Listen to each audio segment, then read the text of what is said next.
Isa Ayagi. Isa Ayagi shahararre ƙayatacce kuma ingantaccen mawaƙi wanda a wannan shekara ake sa rai za a bashi wannan babban kambun da ake bayarwa, wato wanda muka fi saninsa da award na wannan shekara na 2022, domin Isa Ayagi ya saki zafafa kuma ƙayatattun ingantattun waƙoƙi wanda in har ka kasance kana son waƙoƙi na Hausa ko kuma kana jin waƙoƙi masu ma'ana, to wannan mawaƙi wato Isa Ayagi ya saki waƙoƙi zafafa masu ma'ana a wannan shekara ta 2022, domin ya tsaya ya fusata sannan ya harzuka domin kawo muku ƙayatattu ingantattun waƙoƙi nasa zafafa, domin wannan waƙa da ya saka ta kewaye duniya baki ɗaya, wato mai ruwan ido. Wannan waƙa ta kuma shahara ta tumbatsa.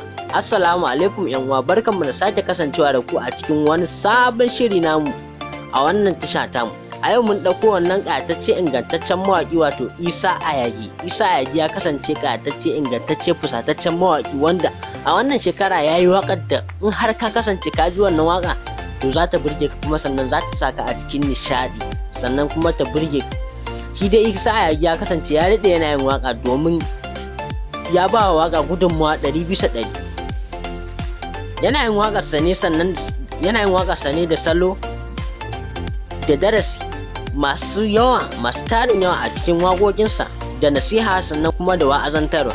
Idan haka kasance kana jin wannan waƙa na shahararren mawaƙi wato Isa Ayagi, to zaka so shi, zaka ji waƙarsa sannan ka ƙara ji ka maimaita, domin ya iya waƙa kuma yana sa darasi daban-daban a cikin waƙoƙinsa.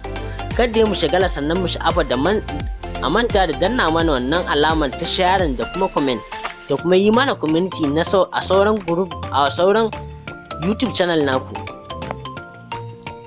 A yau da Isa Ayagi ya yi ƙoƙarin sanar da mu cewa zai ƙara sakin wani sabon album nasa mai suna Inda Raina. Shi dai wannan album ya kasance ƙayatacce ingantacce wanda zai sako muku shi a cikin wannan shekara ta 2022. To kaji fa, shahararren mawaƙi wato Isa Ayagi ya kasance zai ƙara sako mana wannan zazzafan album, to kaka dole mu tsaya mu saurara domin mu dakon samun wannan ingantaccen album da wannan shahararren mawaƙi zai saka wato Isa Ayagi. Kai daga jin haka mai sauraro, ko kuma in ce ke mai sauraro, kin san wannan shahararre ƙayataccen mawaƙi wato Isa Ayagi ya fusata domin ya harzuka a wajen kawo mana zafafan waƙoƙi nasa.